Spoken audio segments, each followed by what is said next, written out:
കാൽമൊക്കെ വീടല്ലോ പൊള്ളു പൊള്ളു.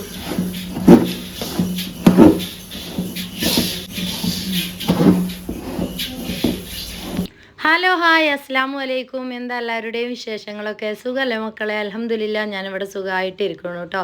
അപ്പോൾ ഇന്നലത്തെയും മിഞ്ഞാന്നത്തെയും വീഡിയോസ് കണ്ടിട്ട് ഒരുപാട് കമൻറ്റുകളും അതേപോലെ വാട്സപ്പ് മെസ്സേജും നിറഞ്ഞ് കിടക്കുന്നുണ്ട് കേട്ടോ. എല്ലാവർക്കും സന്തോഷമായിക്കണല്ലേ?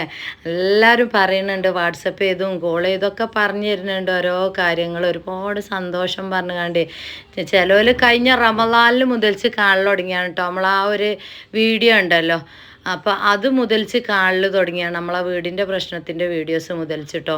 അപ്പോൾ അവർ ആ വീഡിയോസ് കണ്ടപ്പോൾ, ഈ ഒരു വീഡിയോസ് കണ്ടപ്പോഴേ അവർക്ക് ഭയങ്കര സന്തോഷം കേട്ടോ. അപ്പോൾ അൽഹംദുലില്ലാ ഒക്കെ റാഹത്തായി പോകുന്നുണ്ട് എന്ന് അറിഞ്ഞതിൽ ഭയങ്കര സന്തോഷമുണ്ട് എന്ന് പറയുന്നുണ്ട് എല്ലാവരും. അപ്പോൾ നിങ്ങളെ സപ്പോർട്ടും കാര്യങ്ങളൊക്കെ കൊണ്ട് തന്നെയാണ് അല്ലേ. പിന്നെന്താ കൊത്തമ്പാലി ഒന്ന് നല്ലോണം കഴുകി നന്നാക്കിക്കാണ്ട് അവിടെ കൊണ്ടുപോയിക്കാണ്ട് വിരിച്ചിട്ടീന് മക്കളെ. ഏകദേശം 3-4 മണിയൊക്കെ ആയി. ഇനി അതൊക്കെ കൊണ്ട് എടുത്തുകാണ്ട് ഒന്നും വറുക്കണം ചെറുതായിട്ട്. ചിലവർ വറുക്കൊന്നുമില്ല കേട്ടോ. ആ നല്ലപോലെ കഴുകി നന്നാക്കിക്കാണ്ട് വെയിലത്തിട്ട ആ ചെറിയ ചൂട് കൊടുക്കണ കൊണ്ടുപോയിക്കാണ്ട് പൊടിച്ചുകൊണ്ടിരും. ഞാനത് ചെയ്യലില്ല. കാരണം എന്താ വെച്ച് കഴിഞ്ഞാൽ ഒന്നും കൂടി എന്താണ് വറുക്കും. കരിയേപ്പിൻ്റെ ഇലയൊക്കെ ഇട്ട് വറുത്താൽ അത് നല്ലൊരു സ്മെല്ലായിരിക്കും നമ്മളെ കൊത്തമ്പാലി പൊടിച്ചെടുത്താൽ കേട്ടോ. മില്ല് കൊണ്ടുപോയിക്കാണ്ടാണ് പൊടിച്ച്. ഏകദേശം 3 കിലോ ഉണ്ട് കേട്ടോ. 3 കിലോ ഉണ്ടായി കഴിഞ്ഞാൽ കുറേ കാലത്തിനുണ്ടാവും കേട്ടോ. എത്രത്തോളം ഉപയോഗിക്കാത്തത്തോളം ഞാൻ ഉപയോഗിക്കലുണ്ട്. ഒരു കേടുണ്ടാവില്ല. നല്ല മണവും ഗുണവും ചൊയ്യും ഉണ്ടാവും കേട്ടോ. പിന്നെ അത് ഞാൻ വിരിച്ചത് ചില ആളുകളൊക്കെ ചോദിച്ചിരുന്നു, അതെന്താ അവിടെ വാൾപേപ്പർ ഒട്ടിച്ചാണോ ചോദിച്ചിരുന്നു. അത് നമ്മൾ ഈ വീട് എടുക്കണമെന്ന് തന്നെ വാൾപേപ്പർ ഒട്ടിച്ചിരുന്നു അല്ലേ. പിന്നെ നമ്മളത് പറിച്ചാനൊന്നും പോയിട്ടില്ല കേട്ടോ. പിന്നെ ഞാനൊരു സ്റ്റിക്കർ ഒട്ടിച്ചാണ് കേട്ടോ. മുകളിലും കണ്ടില്ലേ കുപ്പിയൊക്കെ റെഡിയാക്കി, എല്ലാ സാധനങ്ങളും റെഡിയാക്കിയാണ്. മുറ്റം ജസ്റ്റ് ഒന്നും കാണിച്ചു തരാണ് കേട്ടോ. മുറ്റം കണ്ടോളി, ചെറുതായിട്ട് കോൺക്രീറ്റ് ഇട്ടിക്കാണ്. ആ ബാക്കിയുള്ള മെറ്റലും പിന്നെ ഒക്കെ കൊണ്ടിട്ടോ. സിമെൻ്റ് ഇല്ല, ഇനി മെറ്റലുണ്ടായി ഇനി ബാക്കി. പിന്നെ അത് ഇവിടെ എവിടെയെങ്കിലും കൂട്ടിയിട്ടാല കഥ ഞങ്ങൾക്ക് പറഞ്ഞു തരണ്ടല്ലോ. അതൊക്കെ എടുത്ത് ഇനിയും റോട്ടിൽ കൂടും. അപ്പോൾ 2 ചാക്ക് സിമെൻറ്റ് ഇടുന്ന പോലെ തന്നെ ചെയ്ത് തന്നാ കേട്ടോ. മതിൽ 2 വരി അങ്ങോട്ട് പടുത്തു മുൻഭാഗം കേട്ടോ. ഇനി പൊന്നുമാക്കും മിന്നുമാക്കും മേലക്ക് നോക്കാനും റോട്ടിക്ക് നോക്കാനും കല്ലും മണ്ണും ഇടാനും ഒന്നും കഴിയൂല. അതൊക്കെ വലിയ പരാതികളായിരുന്നു കേട്ടോ. അപ്പോൾ അതൊക്കെ ഒന്നാണ് നിരത്തി. നമ്മൾ ഒരാൾക്കും ശല്യപ്പെടുത്തരുത് അല്ലേ. നമ്മളെ കൊണ്ട് ആർക്കും ശല്യം ഉണ്ടാവരുത്. അപ്പോൾ മുന്നേ കണ്ടില്ല നിങ്ങൾ, ചെറുതായിട്ടൊന്നാണ് കോൺക്രീറ്റ് ഇട്ടിക്കണ്. പിന്നെ മുറ്റൊന്നും നന്നാക്കായിട്ടാണ് ഞാൻ കാണിച്ചു തരാൻ. ചെന്ന് നേരം വെളുത്തപ്പോൾ കാക്കുവിൻ്റെ പണിയാണ് കേട്ടോ. അവിടെയൊക്കെ ചെത്തിക്കോരി വൃത്തിയാക്കിയിട്ടിട്ടുണ്ട് കേട്ടോ. പിന്നെ മെഷീന് അവിടെ വെച്ചിട്ടുണ്ട്. മെഷീന് 2-3 കല്ല് അവിടെ കുത്തി കയറ്റി വെച്ചിക്കാണ്ട് സിമെൻറ്റൊക്കെ ഇട്ടുകാണ്ട് അയിമേലാണ് വെച്ചിക്കാണ് കേട്ടോ. ഇതാ കാണിച്ചു തരാം കേട്ടോ. പെയിൻ്റ് അടിയായിരുന്നു ഇന്ന് കേട്ടോ. കാക്കു തന്നെയാണ് ഇത് വെള്ളം ഒലിച്ചത് കേട്ടോ. വെള്ളം ഒലിച്ചാൽ നമ്മളിവിടെ ആ വെള്ളം ഒന്ന് ഒലിച്ചാൽ മതി, ഒരു ചൊറുക്കുണ്ടാകാനും വൃത്തിക്കും വേണ്ടിയിട്ടേ. ഉള്ളു മാത്രം തേച്ച് വൃത്തിയാക്കിക്കണം കേട്ടോ. അടി നമ്മൾ കാവ്യാണ് ഇട്ടിക്കണം കേട്ടോ. അപ്പം ഇന്ന് തേച്ചതാണ്, വൈറ്റ് ഇട്ടതാണ്. അതാണ് അടി അങ്ങനെ നിൽക്കണം കേട്ടോ. ഇനി വെള്ളം പാർന്നിടണം. എന്നും വെള്ളം പാർന്നിടലുണ്ട് ഞാൻ കേട്ടോ. അടി കാവ്യല്ലേ, നല്ല ചുമപ്പ് കിട്ടണേ എപ്പോഴും വെള്ളം പാരണം പറഞ്ഞു. വെള്ളം ഇങ്ങനെ കൊട്ടത്തളം പോലെ നിറച്ച് വെക്കലുണ്ട് ഞാൻ കേട്ടോ. ഇന്നിപ്പോൾ പെയിൻ്റ് അടി ആയപ്പോഴേ, ഈ വൈറ്റ് അടിച്ചപ്പോഴേ അതിൻ്റെ കുത്തും പുള്ളിയൊക്കെ ചാടിക്കാണ്ട് പിന്നെ ഞാൻ ഇന്ന് വെള്ളം നനച്ചില്ല. കാക്കു പറഞ്ഞു ഇനി മതി വെള്ളം നനച്ചപ്പോൾ 5-6 ദിവസമായില്ല നമ്മൾ അടിയിൽ ഇങ്ങനെ വെള്ളം നനക്കൽ തുടങ്ങിയിട്ട്. അതിനൊന്ന് ഉരച്ച് കാണ്ടാണ് കഴുകാറുണ്ട്. കഴുകിയിട്ട് വീഡിയോസ് ഇട്ട് കാണിച്ചു കൊടുത്താൽ മതി കാക്കു ഇങ്ങനെ പറയുന്നുണ്ട്. അപ്പോൾ ഞാൻ പറഞ്ഞു പോരാ, ഓല് കുറേ ദിവസമായി കമൻറ്റ് കൂടെ ചോദിച്ചപ്പോൾ അതോ കാണിച്ചോണ്ടാന്ന്. അപ്പോൾ അതൊന്നും കാണിച്ചു കൊടുക്കണം. അത് കണ്ടില്ലേ അടിപൊളിയായില്ലേ മക്കളെ. റൂം ഇത് അടുക്കളയിലേക്ക് കയറി വരും ചെയ്യാം. ഇവിടെ അടച്ചിട്ടാൽ മതി. നമ്മളെ പരിപാടി പുറത്തത്തെ ഗ്രില്ലാണ് കുറ്റിട്ട് കാണ്ട് നമുക്ക് ഇവിടുന്ന് പരിപാടി നമ്മളെ ലേഹ പരിപാടിയൊക്കെ കഴിഞ്ഞാണ്ട് അകത്തുനിന്ന് കുറ്റിട്ട് കാണ്ട് അങ്ങോട്ട് പോരും ചെയ്യാം. എന്നാൽ മക്കളൊന്നും അങ്ങോട്ട് പോവില്ല. എൻ്റെ റാക്ക് കണ്ട മക്കളെ അന്ന് ഞങ്ങൾക്ക് കാണിച്ചു തന്നിക്കണം. റാക്കിലെ മല്ലിയും മുളകും ഒക്കെ വെച്ചിട്ടുണ്ട്. മല്ലി വെച്ചിട്ടില്ല കേട്ടോ. മഞ്ഞളും മുളകും അങ്ങനത്തെ എല്ലാ ഐറ്റംസും നമ്മൾ സൂപ്പർ മാർക്കറ്റിൽ പോയി വാങ്ങിയില്ല, അതൊക്കെ വെച്ചിട്ടുണ്ട് കേട്ടോ. ഇത് ഞാൻ മീഷോന്ന് വാങ്ങിച്ചാണ് കേട്ടോ. ആ സ്റ്റിക്കർ 160 റുപ്യ 200 റുപ്യറ്റേ ഉള്ളൂ കേട്ടോ. 3 സ്റ്റിക്കറായിരുന്നു കേട്ടോ. അതിൻ്റെ മോൾക്ക് ഒട്ടിച്ചണം നല്ല ആഗ്രഹം ഉണ്ടായിരുന്നു. പക്ഷേ അവിടെ ഇങ്ങനെ അപ്പോത്തിന് ഒരു അർജൻറ്റ് കൂട്ടിയപ്പോഴേ ആ ഒരു ഇത് വെച്ചു കേട്ടോ. നമ്മളെ പാത്രം കുപ്പിയൊക്കെ വെക്കാമല്ലോ. എനിക്ക് അർജൻറ്റ് ആയിരുന്നു. ഈ സൈഡിലും വെക്കണം പറഞ്ഞു. അവർക്ക് ഒഴിവില്ലായിട്ട് പോയതാ. ഇനി ഒരിക്കൽ വരാമെന്ന് പറഞ്ഞിട്ടുണ്ട് കേട്ടോ.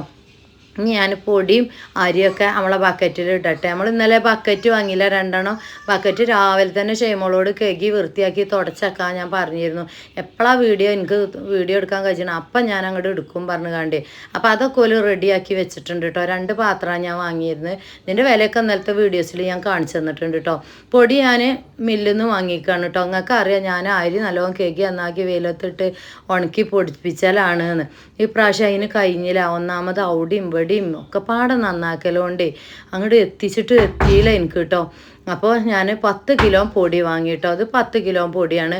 ഞാൻ കഴിച്ചുമ്പോൾ നമുക്ക് ഇനി വാങ്ങിയതൊന്നും ഇവിടെ ഓടി എത്തൂല, കുറച്ച് ദിവസത്തിനൊക്കെ ഉണ്ടാവുള്ളൂ. അപ്പോൾ ഞാൻ ഷെയ്മോളോട് അറിയാം, ഫാൻ ഓഫാക്കിടിയാണ്, പൊടിയല്ലേ, പൊടിയായി ഫാൻ ഉണ്ടാകുമ്പോൾ ആകെ പാറുമല്ലോ. അപ്പോൾ ഓൾ ഫാൻ ഓഫാക്കി കേട്ടോ. ഷെയ്മോളുണ്ട്, ഓൾക്കിപ്പോൾ ഒന്നും ക്ലാസ് ഇല്ല കേട്ടോ. SLC കുട്ടികളെ പരീക്ഷയും കാര്യങ്ങളൊക്കെ അല്ലേ, അപ്പോൾ ഓൾക്ക് ഒഴിവ് എടുത്തേക്കാണ് കേട്ടോ. റിതു പോയിട്ടുണ്ട്, റിതുവിന് എക്സാമാണ്, +1 എക്സാം, മറ്റേതല്ല കേട്ടോ, കൊല്ല പരീക്ഷയല്ല, അല്ലാത്ത ഒന്ന് എടുക്കണ എക്സാമാണ് ഇപ്പോൾ ഓൾക്ക് കേട്ടോ. അപ്പോൾ ഇതാക്കണ പൊടി ഞാൻ അതിലിട്ട് 10 കിലോനെ വാങ്ങി കഴിഞ്ഞാൽ അത് കഴിച്ചട്ടെ, പിന്നെ ഇനി കിറ്റും കാര്യങ്ങളൊക്കെ ഇങ്ങനെ ഓരോന്ന് കിട്ടുമല്ലോ. അപ്പം അതിനനുസരിച്ച് അങ്ങോട്ട് ചെയ്യാമെന്ന് കരുതിയാണ്ട് നമ്മൾ ആ കയ്യിൽ ഒതുങ്ങിയ പൈസക്ക് എല്ലാം അങ്ങോട്ട് കാട്ടി കൂട്ടി. അല്ല പിന്നെ കഴിഞ്ഞ പ്രാവശ്യമൊക്കെ ആകെ ഇടങ്ങാറായിരുന്നു. ഇപ്രാവശ്യം ഞാൻ തന്നെ അങ്ങോട്ട് ഒപ്പിച്ചൊക്കെ കാട്ടി കൂട്ടിട്ടോ. ഇത് ചാക്കരി, ഇത് റേഷാപ്പിൽ നിന്ന് വാങ്ങിയായിരുന്നു കേട്ടോ. അപ്പോൾ ബക്കറ്റ്, നമ്മളാ പഴയ ബക്കറ്റുകളൊക്കെ പൊട്ടിയപ്പോഴേ ഞാൻ അതിൽ നമ്മളെ ബാക്കിയുള്ള സാധനങ്ങളൊക്കെ അവിടെ കയറ്റി വെച്ചിരിക്കുന്നു. അപ്പോൾ അരിക്കും പൊടിക്കും ഞാൻ ഒരു ബക്കറ്റ് ഇന്നലെ വാങ്ങിയ കണ്ടില്ലേ. അപ്പം അരിയും കൂടി ഇട്ടാലേ അത് ചൊറുക്കിൽ അവിടെ നിന്നോളൂല്ലോ കരുതികാണ്ട്. കുപ്പി ഞാൻ വാങ്ങിയതല്ല കേട്ടോ, നമ്മളെ മഞ്ഞപ്പൊടിയും മുളകും പൊടിയൊക്കെ ഇട്ട കുപ്പി ഉണ്ടല്ലോ, അത് ഞാൻ വാങ്ങിയത് നമുക്ക് ലേഹം ഉണ്ടാക്കണ കുപ്പിയില്ലേ, അതാണ് മക്കളെ. അത് മതിയേ, എന്നത് കുപ്പി മാറ്റണ പണി. ആ മഞ്ഞക്കറയൊക്കെ ഉരച്ച് നന്നാക്കിയാൽ നന്നാവൂല മക്കളെ, മഞ്ഞളല്ലേ, ആ കുപ്പി നന്നായി കിട്ടൂല. മുളകും അങ്ങനെ തന്നെ നന്നായി കിട്ടുക. പിന്നെ പൊട്ടണ കുപ്പിയൊക്കെ വെക്കണം. എനിക്കിപ്പോൾ പൊട്ടണ കുപ്പിയൊക്കെ ഇപ്പം വാങ്ങാൻ പറ്റൂല കേട്ടോ. എൻ്റെ മുത്തുമണിയാൾ നിങ്ങൾക്ക് അറിയില്ല, ഒക്കെ പൊട്ടിച്ചുണ്ടാക്കും, ഒക്കെ സ്റ്റൂളും കസാലയൊക്കെ വെച്ച് കണ്ട് കയറും കേട്ടോ. അപ്പോൾ അതാക്കണ അരി ഇടാനും പൊടി ഇടാനും നല്ലൊരു എന്താ കുപ്പി കിട്ടില്ലേ, ആ ഡബ്ബ എന്നൊക്കെ പറയട്ടോ. നല്ല ആരോ അളുക്ക് അറിഞ്ഞിട്ട് ചിരിച്ചുണ്ട്.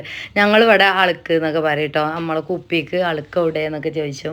അപ്പോൾ ഇവിടെ അങ്ങനെയൊക്കെ പറയാം. പിന്നെന്താ, നിങ്ങളെ നോൽമ്പ് പണി പരിപാടികളൊക്കെ കഴിഞ്ഞിക്കൂലേ? ചിലപ്പോൾ നാളെ നോമ്പ് തുടങ്ങുമായിരുന്നു, ചിലപ്പോൾ പെലച്ച ഉണ്ടാവൂലേ. നമുക്ക് എന്തായാലും കാത്തിരുന്ന് കാണാം. ഇതൊരു വല്ലാത്ത ഹരാണല്ലേ, നോൽമ്പ്, പെരുന്നാൾ, ഇതൊക്കെ. അപ്പോൾ ഇതൊന്ന് പൊടിപ്പിച്ചാണ് കേട്ടോ. മല്ലി കരിയേപ്പിൻ്റെ ഇല ഇട്ടുകാണ്ട് പൊടിപ്പിച്ചാൽ നല്ല സ്മെല്ലുമാണ്. അത് നമുക്ക് ഒരുപാട് കാലം ആ സ്മെല്ല് തന്നെ നിൽക്കും കേട്ടോ, നല്ല ഒരു സ്മെല്ല് നിൽക്കും. ഏകദേശം 3 കിലോ ഉണ്ട് കേട്ടോ. 3 കിലോനാവുമ്പോഴേ മല്ലിയൊക്കെ പൊടിപ്പിച്ചാൽ പോകുമ്പോൾ 3, 4, 5 കിലോനൊക്കെ പൊടിപ്പിച്ചണം. 2 കിലോനൊക്കെ പൊടിപ്പിച്ചാൽ അങ്ങോട്ട് ഓടി എത്തൂല. പിന്നെ പൊടിപ്പിച്ചണോൽക്കും വേണ്ടേ. അപ്പം ഞാൻ മുളകും പൊടിപ്പിച്ചാനൊക്കെ നല്ല പൂതിയാണ് എനിക്ക് കേട്ടോ. എനിക്ക് ഇങ്ങനത്തെ പണികളൊക്കെ ഭയങ്കര ഇഷ്ടമാണ്. മല്ലി കേക്ക് എന്നാക്കി വറുത്ത് പൊടിച്ച് കുപ്പിയിലാക്കി വെക്കുക, അതേപോലെ മുളക്, മഞ്ഞൾ. പക്ഷെ അതിനൊന്നും ടൈം കിട്ടൂലെന്ന് എനിക്കറിയാം. പിന്നെ മല്ലി കാക്കു അപ്പം തന്നെ പറയണം എനിക്ക് അതിനൊന്നും ഒഴിവുണ്ടാവില്ല. പക്ഷേ മല്ലി ഞാൻ കൽപ്പിച്ച് കൂട്ടി വാങ്ങിയ കാക്കുവിനോട് പറഞ്ഞു, അത് എത്ര ഒഴിവില്ലെങ്കിലും ഞാൻ നാക്കും പറഞ്ഞു കണ്ടേ. അത് കുറേ കാലത്തിന് നല്ല ഇറച്ചിക്കറിയൊക്കെ വെച്ചാൽ നല്ല മണമായിരിക്കും കേട്ടോ. പിന്നെ ആ ഒരു കവറും ഞാൻ അതിൽ വെക്കട്ടെ, എന്നാൽ ഒരു പൊടിച്ച് കഴിഞ്ഞാൽ ആ കവർ കിട്ടുള്ളൂ. പിന്നെന്താ, പുതിയ വീഡിയോയും കാര്യങ്ങളൊക്കെ ആയിട്ട് വരാം. അസ്സലാമു അലൈക്കും.